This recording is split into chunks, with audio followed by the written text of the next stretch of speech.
Hello' friends, কি খবৰ? সদায় একেধৰণে দালি খাই খাই আপোনালোকৰ আমনি লগা নাইনে বাৰু? তেন্তে আহকচোন আজি দালিখন অলপ বেলেগকৈ বনাওঁ। এয়া মই লৈছোঁ এটা অমিতা, দুটা কচু, এটা পিঁয়াজ, কচুৰ সলনি আপোনালোকে আলু ব্যৱহাৰ কৰিব পাৰে।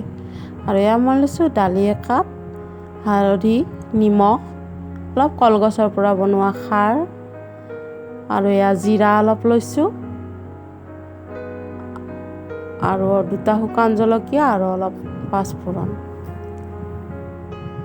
এতিয়া মই পাচলিখিনি বাকলি গুচাই ধুনীয়াকৈ কাটি লৈছোঁ সৰু সৰুকৈ।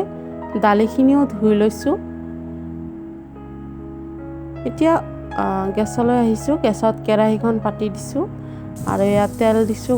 তেল গৰম হোৱাত পিঁয়াজ, জলকীয়া, পাঁচফোৰণ দি অলপ ৰঙচুৱাকৈ ভাজিছোঁ। তাৰপিছতে অমিতাখিনি দি দিছোঁ।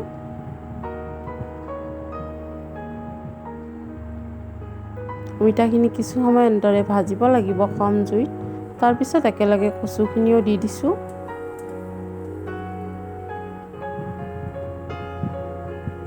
এয়া নিমখ, তাৰপিছত এয়া হালধি,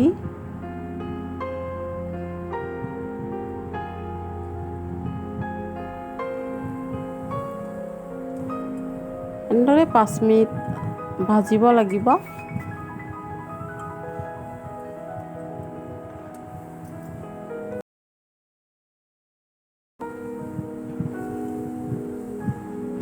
তাৰপিছত এয়া একেলগে মই দালিখিনি দি দিছোঁ।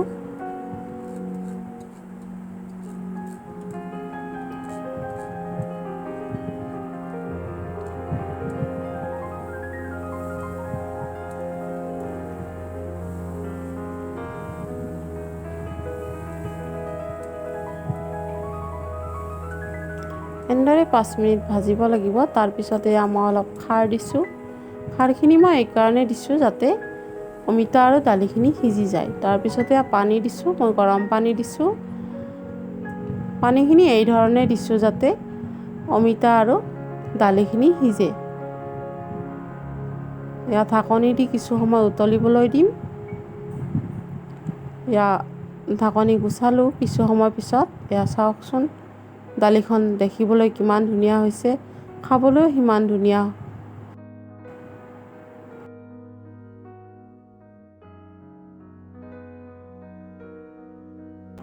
বনাইছেনে আগতে কেতিয়াবা এনেকুৱাকৈ? যদি বনোৱা নাই বনাবচোন কেতিয়াবা। এয়া দালি হৈ গ'ল। অলপ জিৰা দিলোঁ শেষত। আৰু এয়া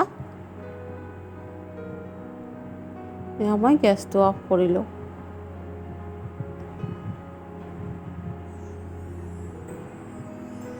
এয়া দালি হৈ গ'ল।